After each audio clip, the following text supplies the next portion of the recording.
In the rich and spiritual history of the Society of Jesus, there emerged a remarkable trio of young saints whose lives were so pure, so radiant, that the Church and those around them could only describe them with one breathtaking title: the Angel Saints. These three were Saint Aloysius Gonzaga, Saint Stanislas Kostka, and Saint John Berchmans. They were like three exquisite flowers blooming in the same sacred garden, each unique, yet united by a shared beauty of soul that seemed almost too pure for this world. The image of flowers is not accidental. Their lives are compared to blossoms of dazzling purity, unfolding gently and quietly, revealing just enough of their inner beauty for the world to glimpse something heavenly. They did not live long lives filled with dramatic achievements. Instead, like delicate flowers, they bloomed briefly, but with a radiance so intense that it left a lasting impression on all who encountered them. People who lived with these young saints struggled to find words to describe them. What they saw in them was not merely goodness, or kindness, or discipline. It was something deeper, something almost otherworldly. And so, they called them angels. This title was not given lightly. To call someone an angel is to suggest a purity beyond ordinary human experience, a soul so transparent, so free from selfishness and sin, that it reflects the light of God almost perfectly. Those who observed these saints felt as though they were witnessing a glimpse of heaven itself. It was as if, for a moment, the veil between earth and eternity had been lifted. Imagine, for a moment, if one of the heavenly spirits, those who stand before the throne of God, were allowed to walk among us in human form. How would such a being appear?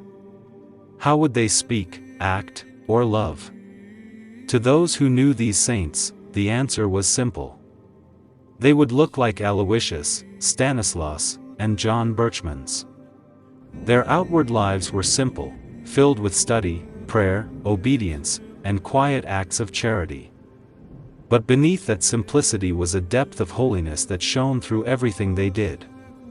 Their purity was not cold or distant, it was warm, joyful, and deeply attractive. It drew others closer, not only to them, but to God. And yet, what makes their story even more powerful is this: they were not born angels. They were human, young, vulnerable, living in a world filled with temptation and struggle, just like us. Their holiness was not something given without effort, it was something they chose, day after day, through small acts of love, discipline, and devotion. Their lives remind us that sanctity is not reserved for the extraordinary or the famous. It can blossom quietly, like a hidden flower, in the hearts of those who seek God sincerely. Though their time on earth was brief, the fragrance of their lives has endured across centuries. They remain a powerful testimony that purity, faith, and love can transform an ordinary life into something so radiant that it reflects heaven itself. And so, the title, The Angel Saints, continues to echo, not just as a poetic expression, but as a truth deeply felt by those who witnessed their lives. It invites us to look beyond what is visible and to recognize that true beauty is found not in outward achievements, but in the silent, shining holiness of a soul completely given to God. There is something deeply moving about holiness, something that draws the human heart almost instinctively. True sanctity has always possessed a quiet power to attract, to inspire, and even to challenge those who encounter it. But when such holiness appears in the freshness of youth, when innocence, purity, and grace shine through the life of a young soul, it becomes even more striking, almost irresistible.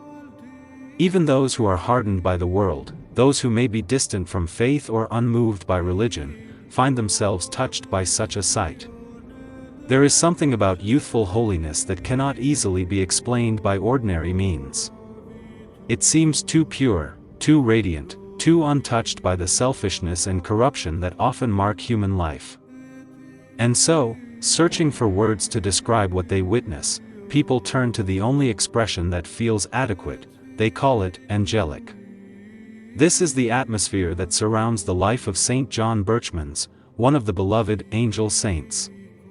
His story begins not in a grand palace or a place of fame, but in a quiet, almost forgotten corner of Europe. Nestled midway between the cities of Antwerp and Maastricht lies the small, ancient town of Diest. It is a place that seems to belong to another age, a sleepy Flemish town marked by narrow medieval streets, old houses with pointed gables, and a peaceful market square that carries the echoes of centuries past. To the ordinary traveler, Diest may appear unremarkable, just another quiet town with little to distinguish it from countless others scattered across the European landscape. But to those who understand its hidden story, it holds a far greater significance. For this humble town is the birthplace of a saint, a soul whose quiet life would one day shine with heavenly brilliance. Walking through its narrow streets, one might pass by a simple three-story house without giving it much thought. Its architecture is modest, its exterior unassuming, offering no grand sign of importance. And yet, upon closer attention, something draws the eye. In the center of the house is a small niche. Within that niche stands a statue, a young man dressed in the habit of a religious. His posture is calm and composed, his expression serene. In his hands, gently clasped, are three objects: a book, a rosary, and a crucifix. These are not merely items, they are symbols of a life devoted to study, prayer, and the love of Christ. Beneath the statue, an inscription quietly reveals the truth. This is the house of Blessed Berchmans. It was here, on a Saturday, the 13th of March 1599, that Saint John Berchmans first opened his eyes to the world. Within these walls, in a simple room that still exists today, though worn and aged by time, a life began that would one day inspire countless souls. There is something profoundly beautiful in this beginning. No grandeur. No spectacle. No sign of the greatness to come. Just a humble home in a quiet town.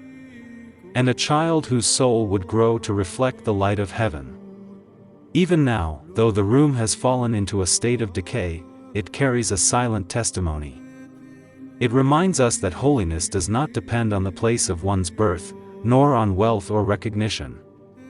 From the most ordinary beginnings can emerge a life so pure, so radiant, that it moves hearts across generations. And so, the story of Saint John Berchmans begins, not with noise or fame, but with stillness and simplicity. Yet from this hidden beginning would come a life so filled with grace that those who witnessed it could only describe it with one word: angel. As the 16th century drew to a close, the quiet town of Diest was home to a family whose influence was both respected and quietly admired.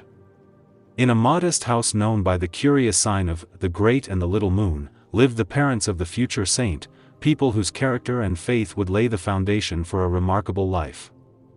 At the head of this household was Charles John Berchmans, the father of Saint John Berchmans. He was not a man of wealth or noble titles, yet he possessed something far more enduring, a reputation for integrity, honesty, and unwavering character. Among the citizens of Diest, he was deeply respected, not only for his personal virtue but also for his service to the community. His fellow townsmen entrusted him with important responsibilities, electing him to significant roles within the municipal council. His sense of justice and reliability did not go unnoticed beyond the town either. The reigning ruler, Archduke Albert VII, appointed him as an echevin, one of the magistrates responsible for maintaining peace and order in the city. This was no small honor. It was a position that required wisdom, fairness, and moral strength. This sense of public duty ran in the family. Charles was not the first to hold such responsibility. His father and even two of his brothers had also served in similar roles. The Berchmans family, though not wealthy, stood among the most respected in the town, known for their uprightness and contribution to civic life. And yet, despite this respect and standing, they remained grounded in humility. Like many Flemish families of the time, they did not consider honest labor beneath them. Charles earned his living as a cordwainer, a shoemaker, working diligently at his trade under the sign of the Great and the Little Moon. It was a simple profession, but one carried out with dignity and dedication. In this balance of public responsibility and humble work, we already begin to see the values that would later shape the life of his son. John's mother, Elizabeth van den Hove, came from a very different background. She belonged to a family that was wealthy, influential, and socially prominent in Diest. The van den Hoves had achieved a high position in society through their riches and connections, and they were accustomed to a life far more comfortable than that of the Berchmans. Yet this difference in status did not create harmony between the two families. It is said that the marriage between Charles Berchmans and Elizabeth was not warmly received by her relatives. The wealthy van den Hoves likely viewed the union as beneath their social standing, resenting the idea that a daughter of their house had married into a family of more modest means. Though both families were honorable, the divide created by wealth and social ambition cast a shadow over their relationship. But within the Berchmans household itself, something far more important was taking root. Charles and Elizabeth, despite the challenges and differences in background, were united in what truly mattered: their deep faith and commitment to God. Among the people of Diest, they were regarded as models of piety and virtue. Their lives were marked not by pride or ambition, but by humility, devotion, and a sincere desire to live according to the will of God. Together, they built a home centered on faith. They were blessed with 5 children, 4 sons and 1 daughter, and they saw their role as parents not merely as a responsibility, but as a sacred mission. From the earliest years, they carefully guided their children, teaching them not only through words but through example. They instilled in them the importance of prayer, discipline, kindness, and moral integrity. They understood something profound: that the souls entrusted to them were gifts from God, and it was their duty to lead those souls along the path of holiness. It was in this environment, one of humble work, strong moral values, quiet sacrifice, and deep religious devotion, that young John Berchmans was raised. There were no signs yet of the angelic holiness he would later be known for. No extraordinary events marked his childhood. But something far more important was happening, quietly and steadily. The foundation of a saint's life was being laid. In the simple rhythms of daily work, in the example of faithful parents, and in a home where God was honored above all things, the seeds of sanctity were planted, seeds that would one day blossom into a life so pure and radiant that the world would call him an angel among men. Even before reaching the tender age of 9, Saint John Berchmans faced circumstances that would have humbled even the strongest of hearts. His beloved mother fell gravely ill, struck by a serious disease that would confine her to her bed for 8 long and painful years. For most children, such a trial might have been bewildering or frightening, but for John, it became a calling, an opportunity to bring light into the shadows of suffering. From that moment, the young saint dedicated himself to his mother's care with extraordinary tenderness and devotion. Every day, he stayed by her side, attending to her needs with a gentle attentiveness far beyond his years. But it was not just his actions that impressed, it was the remarkable wisdom of his words. Even as a child, he spoke with a clarity, comfort, and saintly insight that could calm the deepest fears and soothe the heaviest of hearts. In moments when pain threatened to overwhelm, his presence alone was a balm, a reminder of God's care made visible through the love of a devoted son. John's charm was undeniable. People who encountered him, even briefly, were drawn to him immediately. There was a natural sweetness about his character, a luminous kindness that made him a beloved figure in the eyes of all who knew him. Yet, despite this irresistible appeal, he was never a boy seeking attention or admiration. Quite the opposite, John deliberately avoided the spotlight, shunning worldly company and the temptations of idle chatter. He ventured from home only when necessary, on the way to school or to the church. Even his teachers could not help but notice his unusual disposition. His master recalled that John was most often found in the sanctuary of the church, absorbed in prayer and contemplation, and rarely roaming the streets like other boys. The quiet humility of his daily life, combined with a magnetic, angelic presence, made him both extraordinary and profoundly relatable, a child whose virtue seemed natural, not forced, and whose very life reflected a deeper calling. In the image of this young boy, we begin to glimpse the extraordinary path of sanctity that would unfold before him, a life rooted in love, service, and devotion, a life that demonstrated that even the smallest among us can radiate the light of God, a life that would ultimately leave the world in awe of an angel in human form. This period of John's childhood reminds us that holiness often begins quietly, in acts of care and moments of compassion, far from recognition or applause.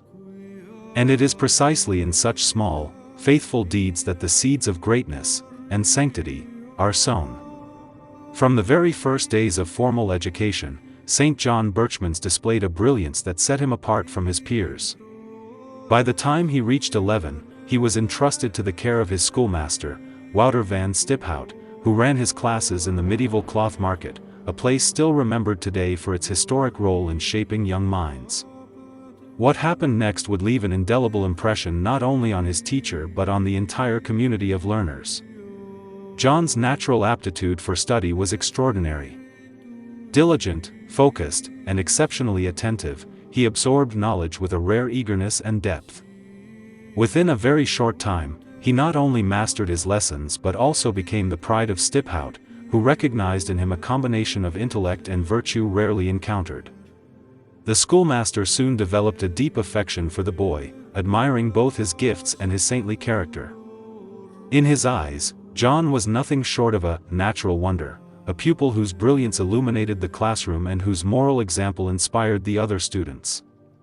Stiphout's admiration extended beyond private praise. He openly held John up as a model for the other children. His master would recount with delight how he spoke of John's virtues and diligence, encouraging his classmates to emulate him. When John's father inquired about his progress, Stiphout did not hesitate to acknowledge the extraordinary blessing he saw in the boy. "How blessed you are in such a son!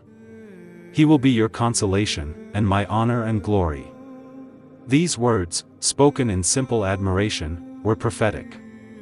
They foretold the life of sanctity, scholarship, and devotion that John would go on to lead, a life that would ultimately touch countless souls and earn him the recognition of the Church as a model of youthful holiness.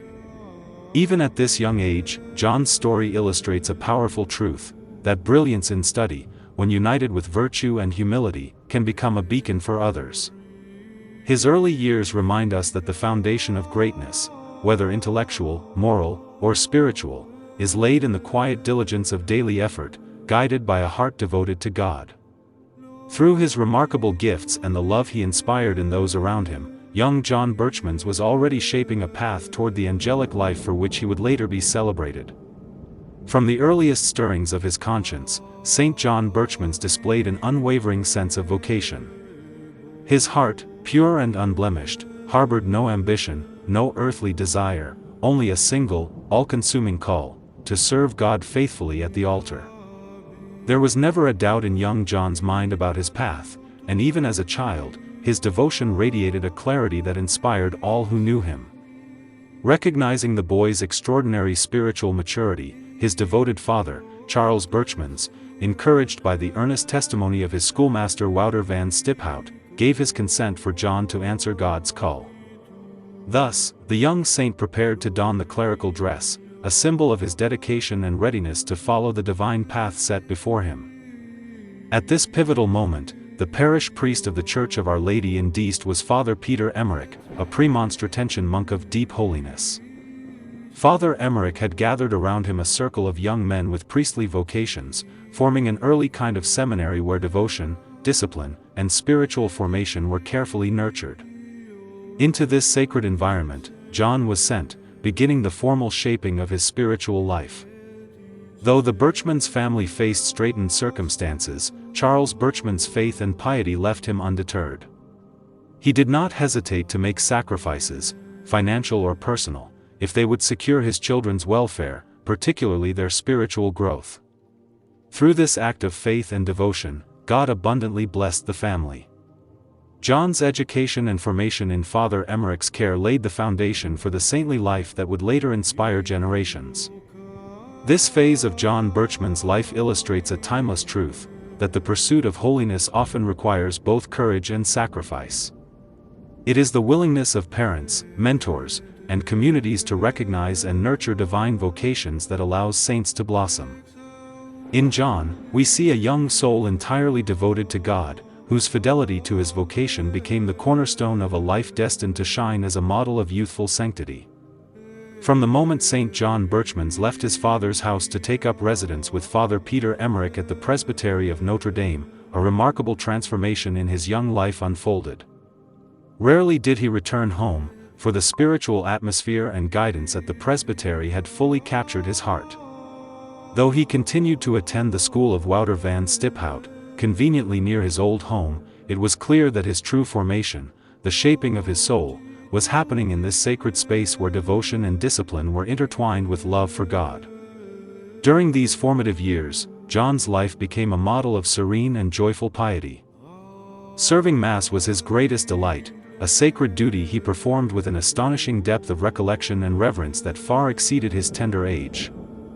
Every gesture, every prayer, bore the mark of a soul intent entirely on God. Likewise, he absorbed the Word of God with rapt attention, listening to sermons as though each word were a treasure, contemplating them with the wisdom of someone much older and spiritually mature. Yet, what made John's holiness so captivating was its harmonious balance with his natural temperament. He was extremely reticent, speaking only when spoken to, and then always with measured, thoughtful words. But this quiet reserve did not diminish his natural cheerfulness. He was a merry, bright boy whose inner joy radiated outward, drawing others into his world of gentle virtue and quiet sanctity. In essence, these years at Father Emmerich's presbytery reveal a young saint whose daily life was a tapestry of devotion, humility, and joy. John Berchmans exemplifies how holiness can be lived not only in extraordinary acts but in the faithful, thoughtful, and cheerful observance of daily duties, a lesson that continues to inspire those striving to merge faith with everyday life. And the quiet, disciplined life that Saint John Berchmans lived under the guidance of Father Peter Emmerich, his virtue began to shine with even greater clarity, revealing not only a soul deeply in love with God, but one trained in the smallest, most faithful acts of holiness. One of the most striking features of John's character was his perfect obedience. It was not forced, nor reluctant, it was immediate, cheerful, and complete. He did not question or delay, he simply obeyed. Alongside this obedience was a remarkable spirit of service. Though still a boy, he quietly took upon himself many of the duties that belonged to the household servants. Without drawing attention to himself, he found ways to serve others, often positioning himself near the door with his books so he could respond instantly whenever he was called. This blending of duty and devotion defined his daily life. He was frequently chosen to read aloud in the refectory, a task he embraced with love. The books he preferred reveal the depth of his soul: the Book of Proverbs, with its wisdom, the lives of the saints, filled with holy examples, and above all, the Passion of Christ, which stirred his heart with profound love and reverence. Even in the most ordinary human needs, such as eating, John showed extraordinary discipline. While most boys delight in food, he paid it little attention. He accepted whatever was given to him without complaint, eating sparingly and with detachment. So absorbed was he in thought and recollection that his companions would sometimes joke that his mind wandered far away whenever he sat at table. And yet, this life of interior discipline did not make him distant or cold. On the contrary, John remained one of the most gentle, joyful, and lovable companions imaginable. His presence brought peace. He never argued, never quarreled. When disputes arose among his companions, he often acted as a quiet peacemaker, restoring harmony with calm wisdom. And if he could not resolve a conflict, he would simply withdraw, avoiding all contention. As John grew, his natural inclination towards solitude and prayer became even more pronounced. From childhood, he had shown a reluctance to engage in worldly distractions, but now this tendency deepened into something more profound, a delicate purity of conscience that instinctively drew him away from anything that might disturb his soul. His former teacher, Stiphout, observed something remarkable about him. John was so innocent, so untouched by the corruption common in youth, that he was unaware even of the names of certain vices. This innocence was not ignorance, it was protection, a grace that kept his soul focused entirely on God. While other boys spent their free time in play, John often remained behind, choosing prayer or study instead. At times, he would be discovered in the most hidden corners of the house, completely absorbed in conversation with God. His superiors, concerned for his health, would occasionally insist that he join in recreation, but his heart always longed to return to silence and prayer. It was during this period that one of the most important moments of his life took place, his first Holy Communion, received between the ages of 11 and 12. For John, this was not merely a ceremony. It was a profound encounter. He prepared for it with intense devotion, making a general confession to Father Emmerich. What happened during that confession left the priest deeply moved.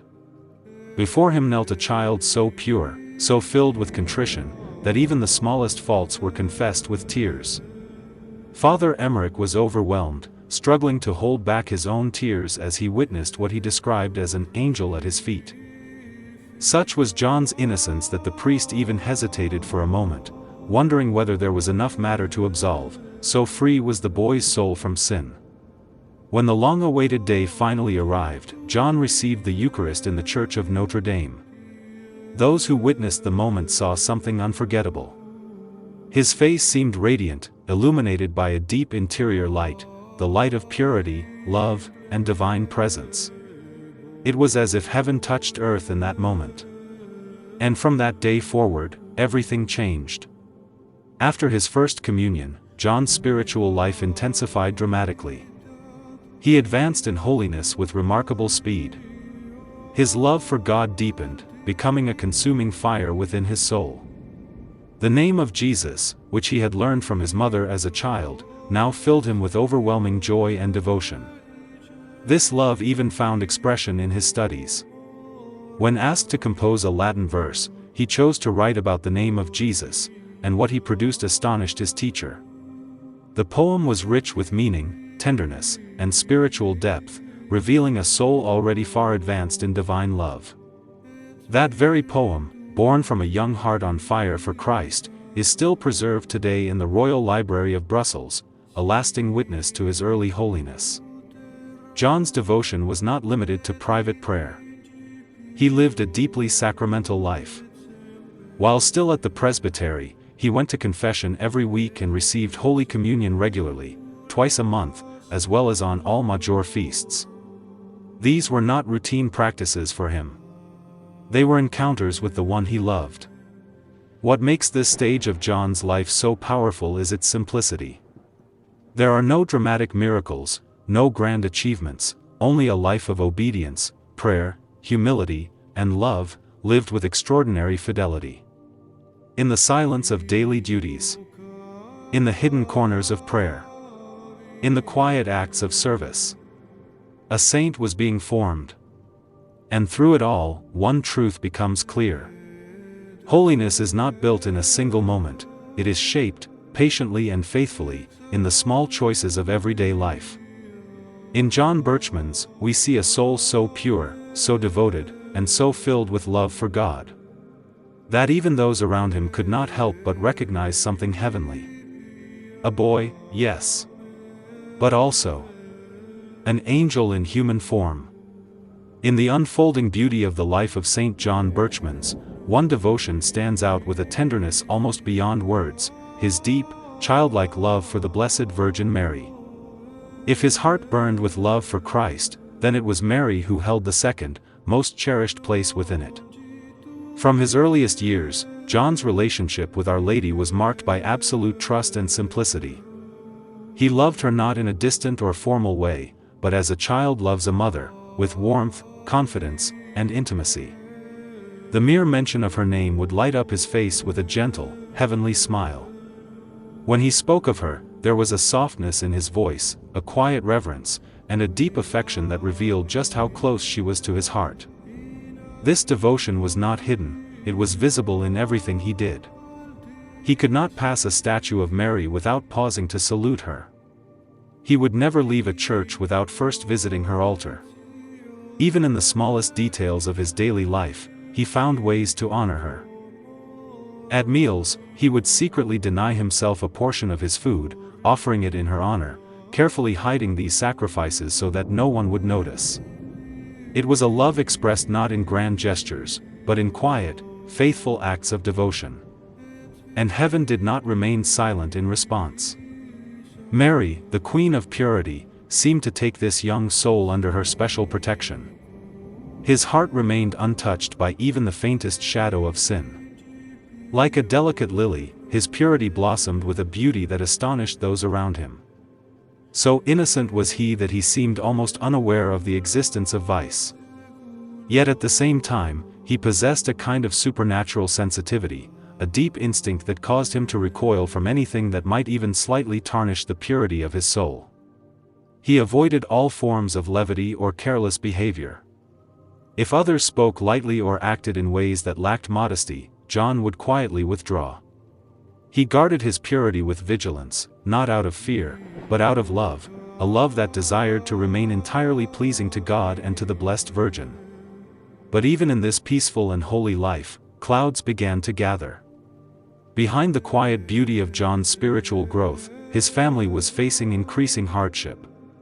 His father, Charles Berchmans, struggled under the weight of growing financial difficulties. The long illness of John's mother had drained their resources, and her absence left a painful void, not only in the home, but in its management and stability. Business declined. Expenses increased. The family burden grew heavier with each passing day. And as the other children grew older, their needs also demanded attention.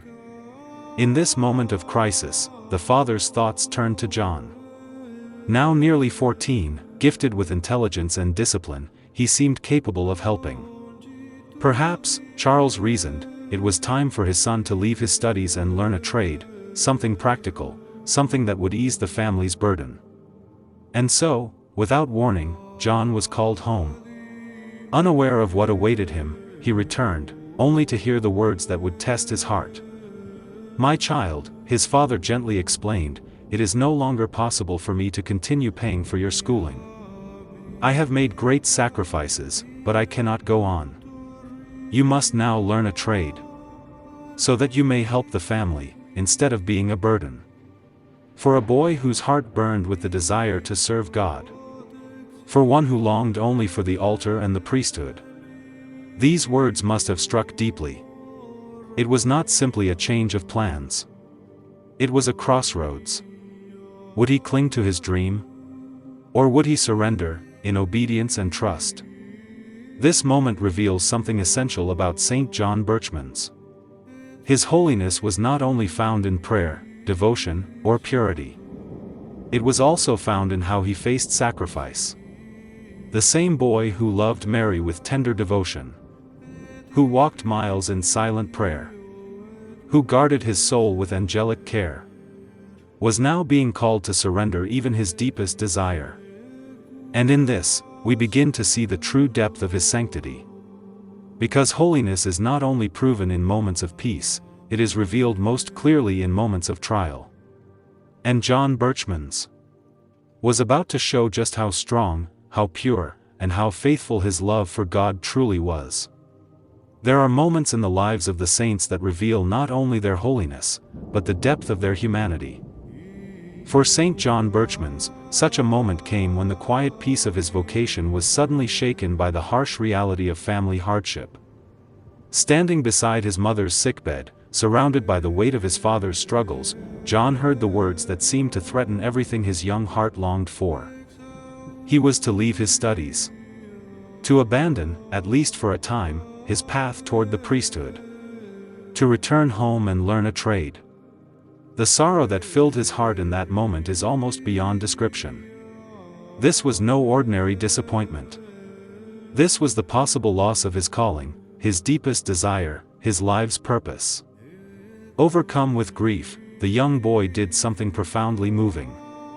He threw himself at his father's feet, tears streaming down his face, pleading with a sincerity that could not be mistaken. "Father," he cried, "you know God calls me to the church. Just a little longer, and I will be able to follow that holy calling. In heaven's name, do not take away my happiness. Do not fear the expense, I will need almost nothing. I can live on bread and water. Only, please, let me continue my studies." These were not the words of a child seeking comfort or ease. They were the words of a soul burning with vocation. His father, Charles Berchmans, a man of faith and tenderness, was deeply moved. The sight of his son in such anguish pierced his heart. And what must his suffering mother have felt, seeing her beloved angel child, who had been her comfort in years of illness, now overwhelmed with sorrow? Unable to remain unmoved, Charles lifted his son from the ground and, with compassion, promised to reconsider his decision. It was a moment of mercy. A pause. A flicker of hope. Determined to find a solution, Charles and his wife carefully considered how they might support their son's calling despite their financial struggles.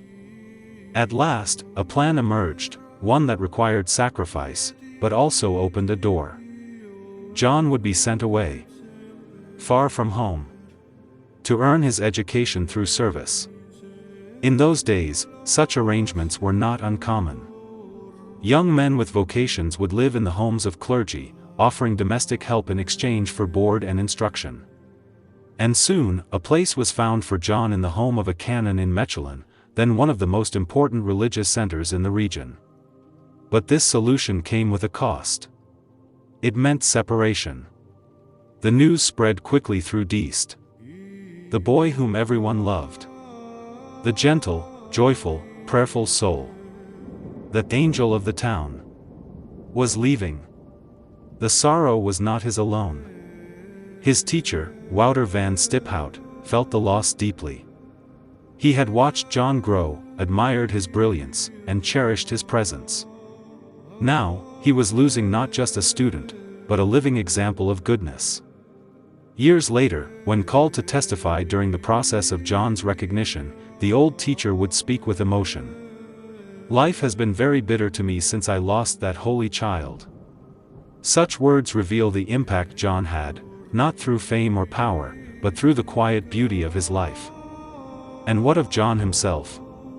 He had a loving heart. He loved his parents. He loved his home. He loved the familiar streets and the people who cherished him. Leaving them was not easy. But something greater called him. God. And when God calls, the saints respond, not with hesitation, but with trust. Without complaint. Without resistance. Without counting the cost. John accepted the path laid before him. In the early days of 1614, Saint John Berchmans said farewell to everything he knew. To his father. To his suffering mother. To his home. To the town that loved him. And with quiet courage, he set out on the road to Mechelen, a journey that would shape the next chapter of his life. It was not a journey of comfort. It was a journey of sacrifice. But it was also a journey of grace. Because sometimes, the path to holiness is not found in staying where we feel safe, but in trusting God enough to follow Him into the unknown. And John Berchmans, still just a boy, was already walking that path with the heart of a saint. The life of Saint John Berchmans unfolds like a quiet but radiant light, growing brighter with every step he took toward God. From the moment he left his home to pursue his vocation, each new chapter of his life revealed deeper humility, stronger faith, and a purity that left everyone who met him in awe. When John arrived in Mechelen, he entered the household of Canon John Froimont, a respected churchman who cared for several young boys from noble families. It did not take long for the canon to realize that this quiet, modest youth was no ordinary student. John immediately chose the lowest place in the household. He willingly took on the humblest tasks, washing dishes, sweeping the yard, and doing whatever menial work was needed. For him, no task was too small if it could be done for the love of God. But Canon Froimont soon saw that such a gentle and virtuous soul deserved something more. He entrusted John with the care of 3 young brothers living in the house. In this role, John became like a guardian angel to them, guiding them, teaching them, and gently leading them toward God with patience and love. Just as in his hometown of Diest, John quickly won the affection of everyone around him. His modesty, kindness, and purity left a deep impression. People sensed immediately that there was something extraordinary about him. He lived entirely for God, and his heart turned toward him constantly, like a flower always turning toward the sun. Even young men from the most distinguished families sought his friendship. Yet admiration never disturbed his humility. He remained calm, reserved, and gentle, always ready to help others but never seeking praise for himself. On Sundays he devoted himself entirely to God. He would attend 2 or even 3 masses, kneeling in deep recollection. He was always present for sermons and evening prayers, spending the day immersed in worship. In 1615 a new opportunity appeared. The Jesuit fathers opened a public college in Mechelen at the request of the city authorities. John was among the first students to enroll. Despite entering as a day student, his remarkable abilities placed him immediately in the rhetoric class, the highest level of classical studies. Here his zeal only increased. He became a shining example to the entire college, obedient to his teachers in even the smallest details, diligent in study, and deeply devoted to prayer. Among the students he was especially known for his fervor in the sodality of the Blessed Virgin. Every day he prayed the office of Mary, often lying prostrate on the ground. On Saturdays and on the eve of Marian feasts, he fasted in her honor. After receiving Holy Communion, he would remain in prayer for hours. One Good Friday night he quietly slipped out of the house and walked barefoot to perform the Stations of the Cross. So careful was he to avoid attention that he wore shoes without soles and stockings without feet to hide what he was doing. John had a deep dislike for idleness. He used every moment wisely, sometimes studying through the night. His brilliance and discipline soon placed him at the top of his class, winning the highest prizes. By 1616, after much prayer and reflection, John became certain that God was calling him to the Society of Jesus. His spiritual guide, Father de Grief, confirmed that this was indeed his true vocation. John himself wrote to his parents explaining his decision with deep conviction. He believed that delaying God's call would be dangerous for the soul. Quoting the Gospel, he reminded them that those called by Christ must follow without hesitation. His father initially opposed the idea, hoping his son would become a diocesan priest instead. But John remained firm, not out of stubbornness, but out of obedience to God. Eventually, his determination prevailed. On September 24, 1616, the feast of Our Lady of Mercy, John entered the Jesuit novitiate in Mechelen. He was just 18 years old. Though simply dressed, his face shone with joy. When another young novice arrived with him, John encouraged him warmly. "Let us rejoice that we are in the house of the Lord." So eager was he to begin the life of humility that he immediately joined a lay brother working in the garden, helping with the labor. Throughout that day he wept, not with sorrow, but with overwhelming joy. His goal was clear: "I want to be a saint," he declared. Yes, a great saint. In the novitiate John progressed in holiness at an astonishing pace. Within a single month, his spiritual growth surpassed that of many who had been there for years. He often repeated a simple but profound principle: perfection does not consist in doing great things, but in doing small things well. Other sayings of his became famous among the novices: "Set great store on little things. Do great penance for small faults." His companions soon regarded him as their model of religious life. Many began calling him the Angel. His presence brought joy wherever he went. His cheerful disposition earned him another nickname, Saint Hilarious, because sadness seemed to vanish wherever he appeared.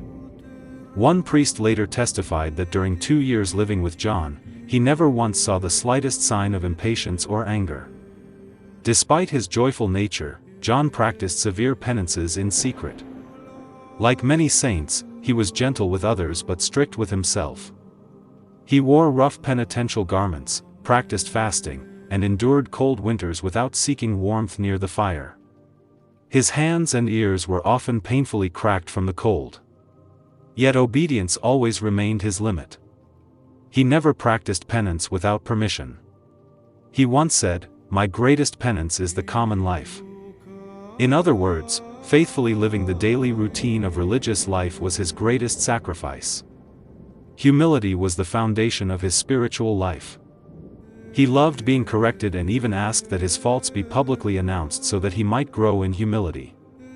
When his superior once asked all the novices to write down any faults they had noticed in John, the result was astonishing. Not one person could name a single defect. John's heart burned with love for Christ in the Eucharist. He visited the Blessed Sacrament at least 7 times every day and always made a final visit before going to bed. This devotion later spread throughout Jesuit communities, inspired by his example. 2 months after he entered the novitiate, John's mother passed away after years of illness. Later his father was ordained a priest. Not long afterward John himself made his first religious vows in 1618 and was sent to Antwerp for further studies. Soon another major change came. His superiors chose him to continue his education in Rome. But when he returned briefly to Mechelen to meet his father before departing, he received heartbreaking news: his father had died just a week earlier. John accepted the loss with deep faith, saying, "Now I can truly say, Our Father who art in heaven." After a long journey, John arrived in Rome on the final day of 1618 and began studying at the Roman College of the Jesuits. His holiness continued to amaze everyone.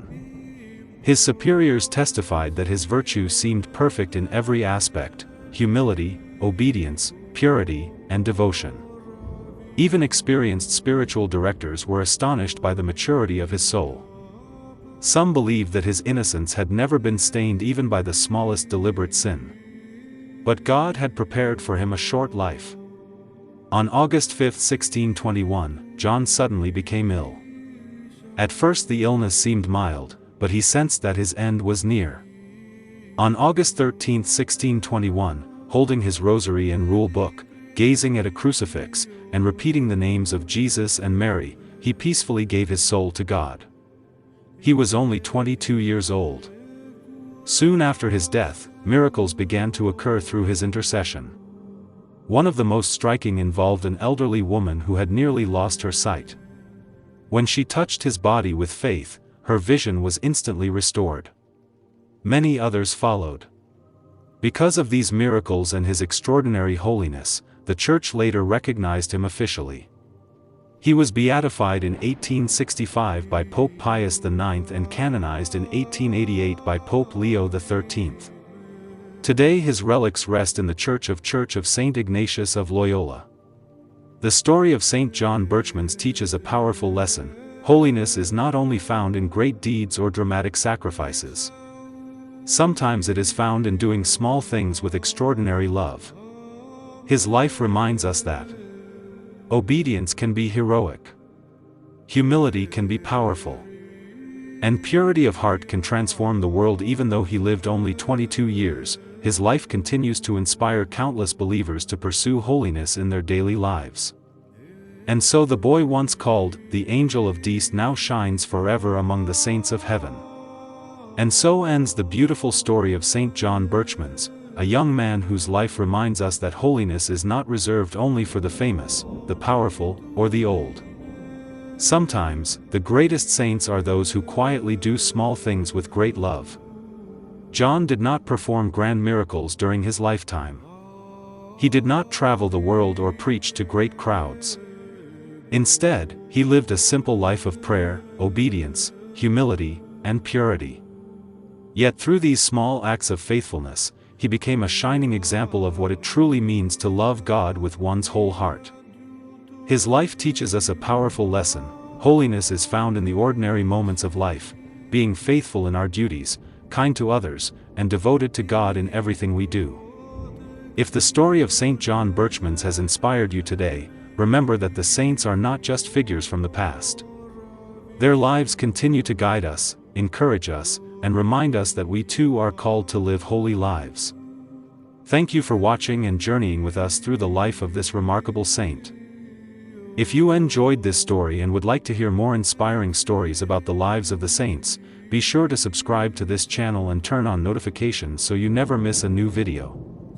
Together, let us continue discovering the lives, sacrifices, and miracles of the saints who have walked before us. Until next time, may the saints inspire you, and may God bless you.